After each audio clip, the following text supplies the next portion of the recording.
गावातील महिलांसाठी पाण्यासाठी दूरवर पायपीट होते। या महिलांची जलजीवन योजनेचं काम अपूर्ण आहे।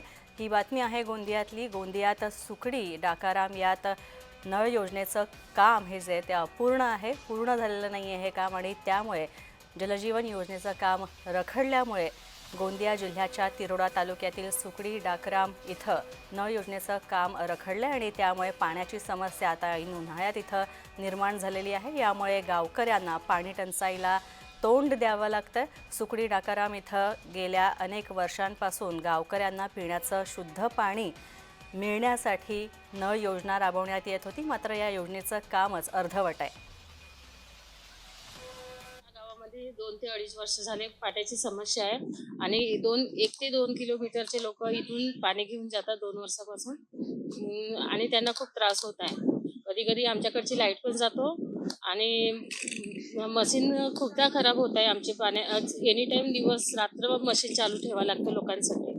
किलोमीटर 2 किलोमीटर लांबून येतात लोक आणि बाया पण माणसं पण खूप त्रास आहे। रात्रीच्या 10 वाजेपर्यंत पाण्याला येतात मॉर्निंग पासून। आम्हीच सांगतो त्यांना की पाण्याची एवढी टंचाई आहे तर पीएससीतून घेऊन जा, आणि ते घेऊन जातात। आम्ही कधी म्हणजे काम करतो दिवसभर, मग सायंकाळपर्यंत जातून तर कधी रातचे 10 वाजतात, कधी 9 वाजतात पाण्याले ना। मग आम्हाला पाणी नाही भेटला मग खाली घगरे धरून सारी मग वापस येतो। तर आम्हाला अशी विनंती करतो मी का आम्हाला पाण्याची समस्या आमची हे दूर करावे, का शासनाला अशी विनंती करतो का आम्ही पाण्याची आमची समस्या दूर करावे। 2 वर्ष झाले आहेत। म्हणजे 1 मीटर पाण्याला जायचे आहेत। हमेशाच 1 किलोमीटर हमेशाच आणत आहो आम्ही तेथून पाणी।